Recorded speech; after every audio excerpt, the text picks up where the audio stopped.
Dumelang landlord, this is your tenant Disebo D. Welcome to my YouTube channel. Please do like, share and subscribe. And if you have anything to say, anything at all, please do drop a comment. I would really like to hear from you.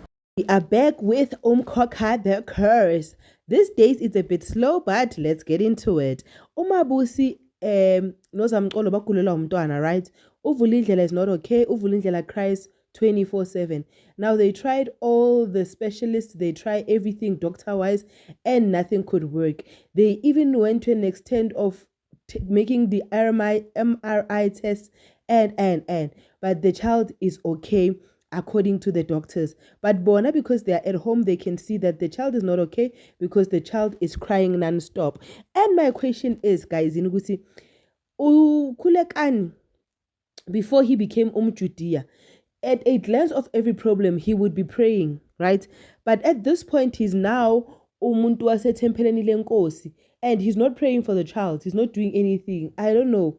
It's just alarming nje ukuthi this is the time where his prayer should be working, but Uka is not utilizing it. He's not doing anything.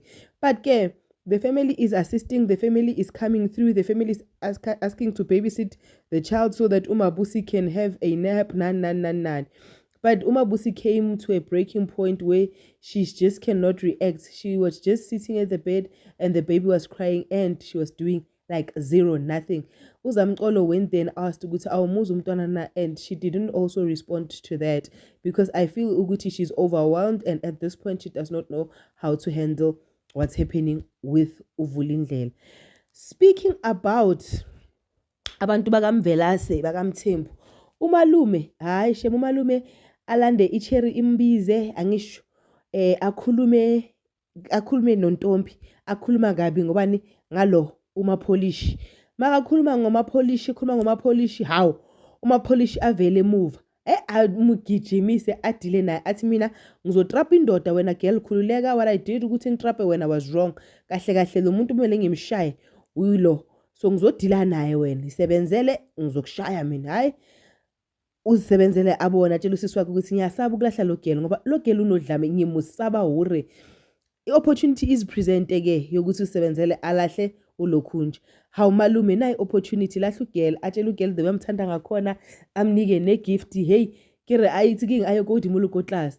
Maqeda le meeting yakhe nalo girl wakhe umapolishi aye kuntombi. How njani ngoba bathe lahle untombi usho ukuthi awukhoni ngontombi or malume ufuna isithembu na. But umalume went back to untombi waxoshwa uGabisile wathi this is not going to happen. Speaking abantu bakaGumede, hayi uMamzobe guys, it looks like it's not working. Uphakathwayo sold inkomo zakwakhe to pay the bill, but it seems like the money is not enough, so Ugai had to make another plan. Now the other plan, we don't know what's going to be because Ugai is not willing ukuya kumashonisa. Ugumede nje akazimiselanga kumashonisa. He just doesn't want to go there, and because he just doesn't want to go there, he does what?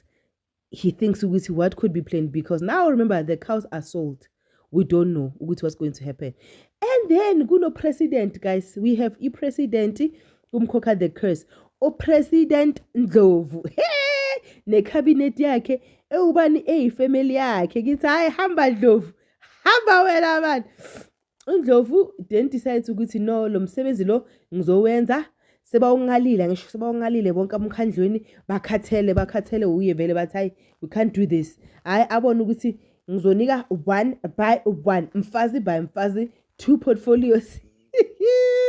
Atshela uSibahla athi wena ngoba ufunde kakhulu uzawubamba le important kakhulu leyo yamanzi wena munye uzobamba zakuthutha, wena wabamba zakundama agriculture.